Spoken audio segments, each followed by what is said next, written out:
Fred, obviously professional sports, everybody knows that this is a for-profit business, that the players are going to make big money. So is there any push and pull there when you deal with money versus an ethical decision? In other words, are there sponsors that you just wouldn't allow to be sponsors, or how does it factor into day-to-day business for you? You know what? I'm sure there are sponsors out there that would probably not be appropriate, but we are running a for-profit business, and fortunately we run and manage the arena, and that's part of our P&L. But ultimately, when you have a league where the average salary is $5 million a year, you've got to get a lot of revenue in the door, because a lot of French fries.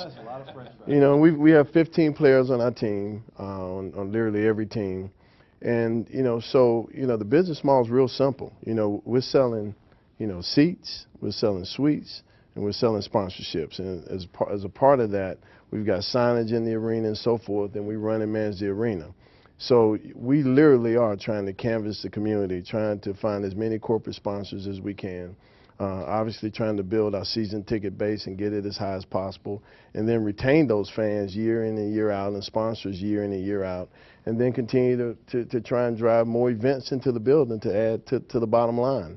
But I think the NBA in their last collective bargaining sessions with the players really looked at markets like ours, a small market that will only bear a certain ticket price in this market from a supply and demand standpoint, and saw that it became almost imperative to have a more robust revenue sharing plan attached to the new collective bargaining agreement, and have them work in concert to try and give every team a chance to be able to compete on the floor and also compete on the business front, and at least break even or make a profit. And obviously, if we can get to that point as teams start to sell, I mean, you've seen the numbers out there of what Sacramento potentially will sell for, then the equity value in these franchises continues to rise over time, which is obviously to the benefit of the owners. But the league has taken a long, hard look at the dynamics and the economics and market size and the struggles and challenges small markets have versus large markets,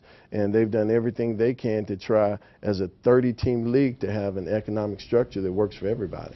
I think if there is an ethical concern for sports fans beyond, if you get into performance-enhancing drugs or something like that. But I think from the business side, I'm sure you hear fans say, well, wait a minute, why do these guys have to make an average of $5 million a year? Why do the tickets have to cost X, Y, or Z? What do you generally say when you field those questions? Well, it's really all based around the revenue that's generated. The salary cap and the luxury tax threshold are all built into a formula that are based on the revenue that's driven. And a lot like, what Peter was speaking about on media rights, when you've got a team like the Lakers that have a $150 million a year local TV revenue deal, that's part of what has to be split between the owners and the players.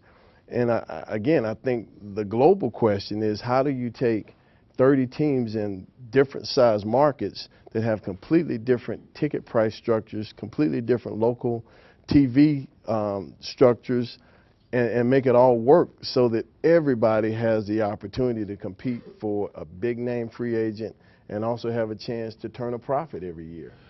But to speak to the point that you're getting at, where there's that push and pull, where I would think that would come into to play more than anything at the professional level, is when teams have to decide if they're going to sign a player that might have a checkered past. Right. I mean, that's where the ethical stuff comes into to be, right? Yep. Because if he's got a reputation and he can play, and he's just what you need, now you're at a risk-reward situation. And you have to do your diligence to try to figure out if it's worth the risk, because the upside could be so big, right? Is that right. a good example? That is, and guess what? The downside can be so big. And so, part of our overall evaluation, even going into the draft, is to do extensive background checks on literally every player that we potentially may draft, and start talking to people that have known these young men from the time they were in elementary school all the way through college to be able to gather as much intel, because not only do you want to have a player that's very talented on the court, you want to make sure they're going to be a great brand builder for your team in the community as well. And so to Peter's point, that part of it becomes a huge, issue in trying to make a decision. Am I going to sign a guy, not sign a guy, re-sign a guy, not re-sign a guy, or draft a guy and not draft him? And what's the public reaction going to be when you sign that person? Are they going to stay away? When we had the whole steroid thing going on, the fans were going to the parks in droves because guys were hitting the ball out of the park. And so everybody got swept up in that. And now everybody's looking around going, oh, he's a bad guy, he's a bad guy. Well, wait a second. When Barry Bonds was knocking balls into McCovey Cove, everybody was talking about how great he was. Now, everybody could see that he looked different than he did when he played with Pittsburgh. When Barry Bonds started playing with Pittsburgh, he was this thin. He was 185 pounds and a 5-tool guy. Could run like the wind, could play defense and steal bases and hit home runs. And then he went to San Francisco and he looked like a totally different guy. And everybody was like surprised, right? So when you talk about the ethics of sport, you can't tell me that not someone in Major League Baseball or the clubs knew what was going on. Well, now the restaurants in San Francisco are a lot better than Pittsburgh. So that could have been. Yeah, but you can't get fat on seafood. Let me just add one thing to Peter's point that I think is important. The culture that pro organizations have built will oftentimes allow them to take chances on players that have checkered past, like a San Antonio. San Antonio, the Bulls when Michael and those were there, the Lakers with Kobe as a leader are strong enough and have built such a great culture that they may take a player with a checkered past, and that player has to fall in line or they'll very quickly part ways with them. And so I think that's one piece that has to be looked at when you talk about taking a chance. You would know better than anybody, but my understanding was when Dennis Rodman went to the Bulls, that Michael Jordan told Dennis Rodman, this is my team, don't mess it up or you're gone. You're exactly right. So if you do what you're supposed to do, we're going to win some championships, but don't mess it up. You're exactly so right. When you have a leader like that, who's got that kind of credibility, it makes all the difference. And I got to believe Kobe had the same type conversation with Metta World Peace. Yes. And he's fallen right in line. You haven't seen any issues. He's become what they need to be as a player. And I think that's important. And everybody who doesn't listen goes to the Oakland Raiders, and so that's. Let's talk about another sort of bastion of character, our friend Charles Barkley, who hopefully everyone in this room is old enough to remember when Charles Barkley said he did not want to be a role model. He went even better and got a Nike commercial out of it, which is always good, particularly for Fred. What do you think about this issue of role models that comes up over and over again when we hear the hand-wringing of parents saying, oh no, Derek Jeter has done something wrong. What will happen to the children? What do you think? How important is it? It's very important. And, let's face it, Charles knew then he was a role model, and he knows now he's a role model. But, our players, fortunately, really embrace being role models. We purposefully tried to turn our games into a family environment. We're encouraging the kids to come out and enjoy the games, and nothing thrills me more than to see the kids line the tunnel as our players are running off and high-fiving our players. But, from our owner throughout our whole organization, there's a strong belief that we have to be involved in our community. We have to do great things in our community. Our players love and embrace that obligation, and I think that helps make them be role models. And they understand why they're making an average of $5 million a year, and they're thankful for that. And we're fortunate that we have great guys that appreciate that. Some teams aren't that fortunate. And for me, when Charles said that, he's really a smart guy, and he likes being provocative. And if you really went into more of the quote, what Charles was really saying is, I don't want to be your role model for your children. You should be your role model for your children.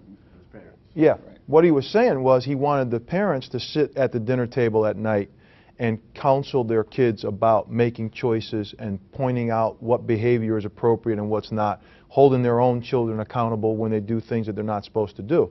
And so, and he's right, that if we're relying on a young person to see somebody that can hit a baseball or shoot a basketball and say you should be like them, that's not appropriate. Because what they do on the court or the field has nothing to do with what kind of person they are. And when we think about a Michael Kidd-Gilchrist being 18 when he's drafted and 19, he's still growing up. Why are we going to put that kind of expectation and pressure on him? When if you're a 40-year-old man and you have your own children, they should be looking up to you. And so, you know, I'm not speaking for Charles, but my sense was at that time and on some of the shows that he went on after, what the point that he was trying to make was, don't ask me to be a role model for your kid, because they don't know who I am. You be the role model for them, and you raise them to be the kind of person that you want them to be, and don't allow what they see me do on television be what influences their behavior the most.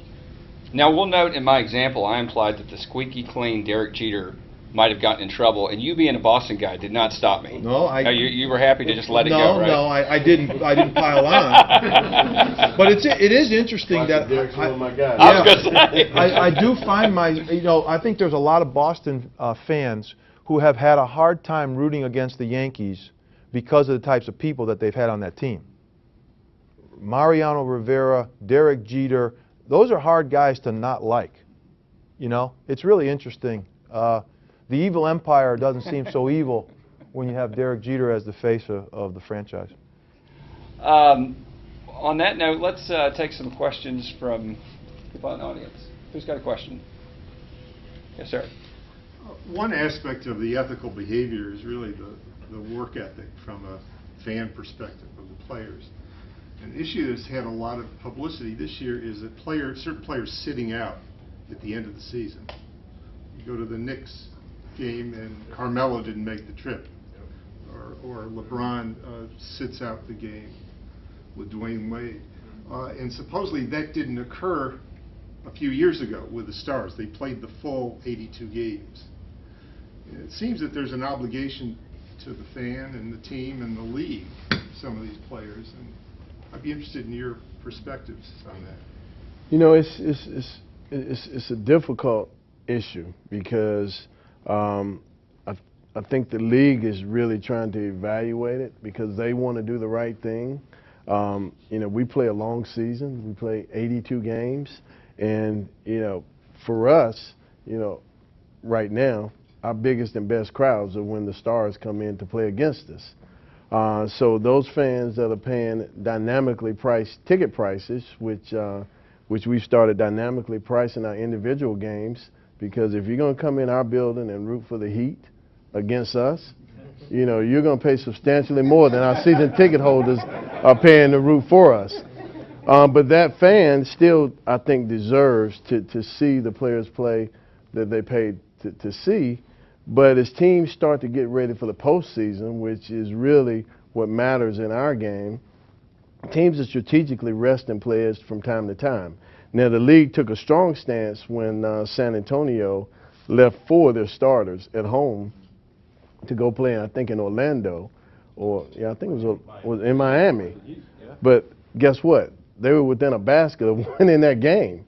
But again, you know, to a certain extent, it does take away from the enjoyment of the fans. I know Michael and I were talking about it the other day, and he used to play every preseason game at least 15 to 20 minutes because he knew that if the Bulls were going to play in Kalamazoo, that the arena was being packed because they wanted to see him out on the floor, and he had that commitment personally to be out on the floor. So it's a difficult balance because players are trying to rest and get ready to win 16 more games in the postseason after playing 82 games during the regular season. And it's not always clear that it's the player's decision. You know, that was Popovich telling his guys to go home. Right. Because I think if he had left it to the players, they'd go play, especially against the Heat. Right. You know, they want to see how they stack up. So, you know, every once in a while, a veteran player may tell a coach, I'm out of gas, and you need to, you know, keep my minutes to a minimum or whatever. And I think the coaches would appreciate that because the guy knows his body better than anybody. But at the end of the day, that's a coach's decision. And so I think, you know, people just need to keep that in mind, that it's not the players. And you know, just to put it in perspective, you know, we go to training camp October 1st. You know, we have 8 preseason games between October 1st and October 31st. from November 1st to April 15th, we cram 82 games in per team. So some weeks we've got 4 or 5 games, you know, back-to-backs, you know, and not back-to-backs at home. Play at home one night and fly to, you know, Denver and play there the next night. And so, you know, particularly as players get older and their bodies start to age, they start to break down, and a lot of times they're trying to conserve energy and their bodies for the playoffs. Well, yeah, I was going to say, particularly late in the year, you're gearing up for possibly a 2-month playoff. Yeah. Yeah. And the playoff games are a lot more intense, a lot more physical. And, you know, every play down the court is being defended. And so, you know, the teams that legitimately think they've got an opportunity to go further in the playoffs are, you know, resting players here and there to try and save some of that gas. Fred, you're not implying that players don't play defense as hard as the regular season. No, I'm not implying that at all. Who else has a question? Yes, ma'am. I would like to know what exactly are sport leadership careers. Great question. Well, you're looking at one right there. You're looking at another yeah. one right there. Well, you know, it's a great question because so many of us were raised watching the athletes thinking that we wanted to be the next Kareem or whatever, and yet we didn't think that we might want to be the next coach of that team or the general manager of that team, to know the business side of it.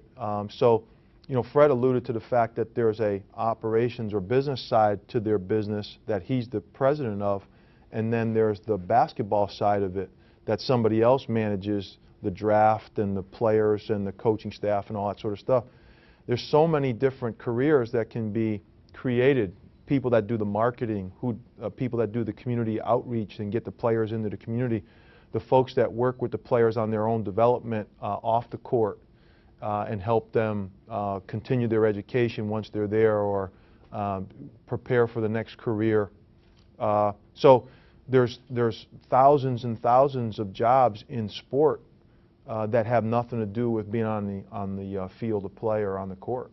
And I'd like to, first of all, recognize this group of students here. For those of you that don't know, they're part of a group that our YMCA sponsors. It's called Y Achievers. And we just a month or so ago made a $200,000 donation to Y Achievers, because we want to see these young people explore opportunities if they aren't quite good enough to be professional athletes. And part of our program is bringing 6 students in a year to intern with our company to learn other facets of the sports business, to decide if they really want to get into sports. If they have a love for accounting, as Peter mentioned, they'll work in our finance department for a summer. If they have an interest in marketing, they'll work in our marketing department. But, literally every career that you can think of that you like and would enjoy, there's probably a role for that in sports, because literally every sports operation is a business. And so we have to have every business unit, just like U.S. Trust, to be able to operate and function and run a viable business and try to turn a profit for our own. Let's get a couple more. Yes, ma'am. Me? Yes, ma'am. Okay. I wanted to know, is there a specific number of players that you draft out of the NBA coming like out of high school? Is there a certain number you can draft, or is it just whoever feel like they're the best can go and attempt to be in the NBA as long as they meet the requirements?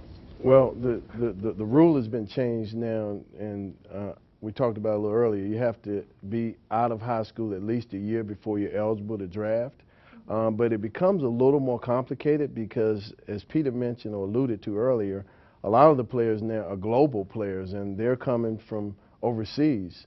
So almost half of the NBA draft now, and our draft is a 2-round draft.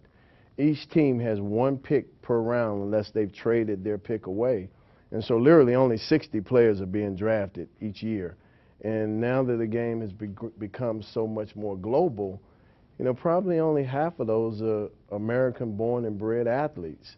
And so it's getting more and more competitive to get into our league, and that's the reason I think a lot of the owners would love to see the age limit raised a little, because they want to make sure when they make that investment, they made a wise investment rather than, again, just all on upside potential. And I heard a stat, or read a stat the other day in an article about the NBDL. Yes. That 45 to 50% of the players that are playing in the NBA had a stint in the NBDL. Yes. The NBDL That's amazing. Has really become a great breeding ground for players that are right on the edge of being good enough to be in the league, but not quite good enough. If they are very serious about making it to the next level, they've got a great opportunity to develop, get a lot of playing time, work on their individual skills, and, you know, almost every year, 50 or so guys are called up from the D-League, and they may bounce back down and back up, but eventually guys like Bruce Bowen, who had a great career, won 3 championships with San Antonio, you know, started in the D-League and played there a couple years before he ever got a real chance to be in the NBA. Let's take a couple more. Yes, ma'am. I have a question about... Sir, sorry. Okay, no problem. I have a question about student athletes and getting paid. It's been a hot topic for the last few years. A lot of people feel like mainly football players and basketball to an extent should get paid to play, but I kind of see like if they have a scholarship, you know, why get the pay for play? I just want to get you guys' thoughts on that. Yeah, I got lots of thoughts on that. and when you come up to school this summer, you'll hear even more of them. It's one of our students that'll be coming up to my class this summer. You know, there's a distinction between collegiate athletics and professional athletics, and the distinction is those that are professionals get paid to play, and it's their sole focus. And so it does come back to answering the question that I posed at the beginning of the segment. What business are we in? We're supposed to be in the education business. And, you know, there are some schools that the tuition's over $50,000 a year. And so if a young person is on full scholarship to go to that school, over the course of 4 or 5 years, that's $250,000 in value. And the issue is, are you taking full advantage of it?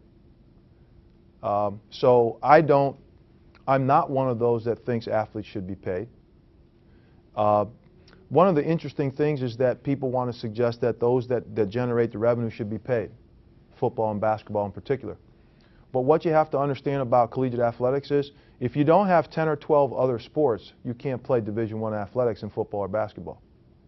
In order to be a Division I athletic program, you have to sponsor a minimum of 12 sports.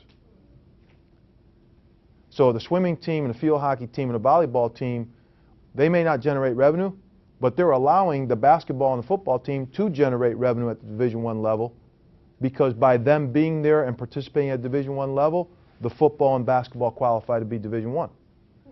So nobody wants to talk about that. They just want to talk about, well, the football and the basketball is generating revenue.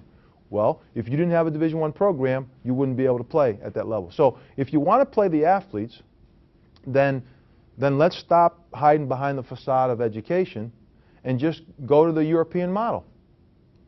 Go to the club sports model. So everywhere else except North America do we link collegiate athletics with higher education. Everywhere else, you could play for Barcelona in professional soccer and be a part of their club from the time you were 10 years old. And they'll invest in your development, but they have the rights to you when you get old enough to play in the Premier League level of soccer.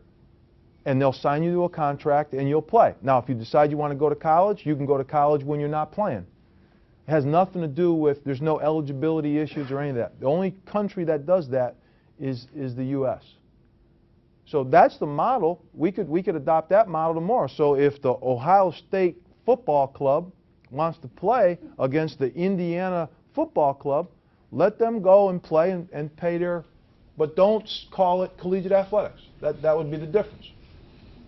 Other than that, I'm not really passionate about that subject. It isn't part of the problem, or the complication maybe, that you know, you talk about getting the value as a student athlete, but when coaches make several $millions a year and they're under intense pressure, and as it's been said many times, no coach is hired or fired based on the honor roll, then you begin to approach kids who probably shouldn't be on a college campus, and that's where it seems like it comes unraveled. Do Right. you agree with that? I do. And who makes the decision about who gets admitted? The football coach? Well, let's not talk about my alma mater. At most schools. So if let's be real, okay? There's a president of every college and university. There's a dean of admissions, and they have standards that they hold all the students up to. So if that young person, despite how far they can throw a football, if they're not prepared to do the work, don't admit them. But the other side of that is when the football coach doesn't win enough games, don't fire him. That's part of the issue. We talk out of both sides of our mouth. So I've been railing about that for 20 years. I can't say to my coach that I want you to do it the right way and recruit the right kind of people that will represent the institution the right way and comport ourselves the right way, and then when he doesn't win enough games, I fire him. It doesn't mean anything.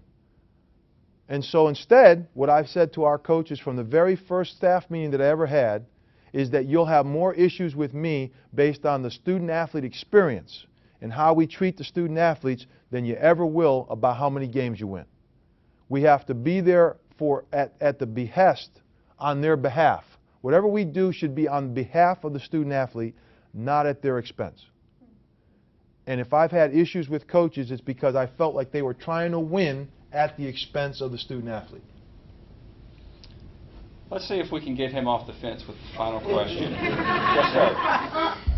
What will you do if Ed O'Bannon is successful in that lawsuit? Yeah. And for those that don't know, that Ed O'Bannon's suing Suing the NCAA The for the NCAA. use of his likeness in what he considers to be unauthorized, because when he signed his letter, when he signed his scholarship, he in essence gave away his rights in perpetuity. But what he's really doing is he's leading a class action suit Yeah, for no all doubt. the basketball players to be paid. I mean, that's what we're talking about here. So especially for Those are your your words, school, not mine. Well, for your school, Let the record show that. Your would Honor, be difficult. Ohio State, Michigan, and North Carolina will be able to pay their. I mean, they'll have revenue to do that. But I would think for Northeastern, that would be a real struggle.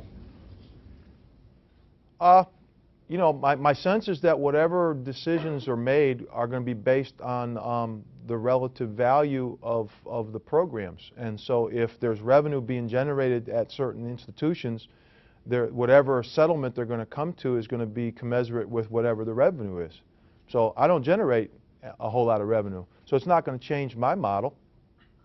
You know, if you based it on a profit and loss, the players ought to be paying me, because the institution's incurring an awful lot of costs to put an athletic program on the field, and it's appropriate because we see the value of it in terms of galvanizing the community and giving the students something to do when they're living on campus and they want to go to a hockey game or a basketball game. It serves a purpose, and I should tell you that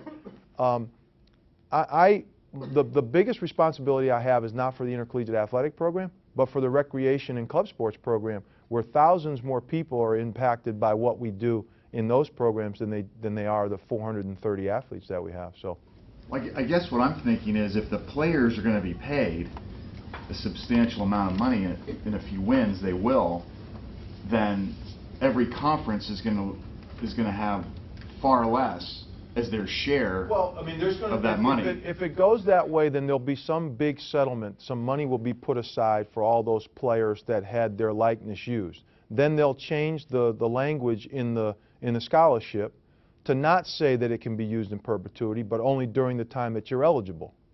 All right? And then we'll get out of the business of EA Sports, which we should be out of anyway. We shouldn't have an NCAA EA Sports game that shows the likeness of Ed O'Bannon playing basketball, because that's not the business that we're in.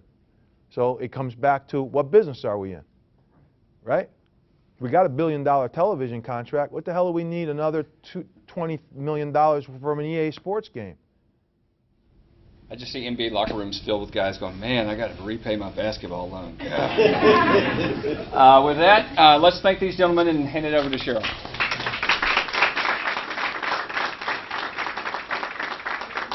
You know, those of you who've been to these programs know that I say this at a lot of them, but boy, was there some passion in the room today.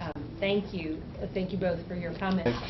Join us in May for a discussion on energy and battery storage and how that might impact some things that we like to celebrate here in the Carolinas, motorsports. More information on our website available coming soon. If you would like a tour of the campus, you can see any of our staff. You can see we're all dressed in our red and black, not our red, white, and blue. We'd be happy to give you a tour. Please eat the food here and stay for dialogue, and then come see us again here at the campus. Thanks for joining us. Thanks, Joe. Thank you. Thank you. Thank you.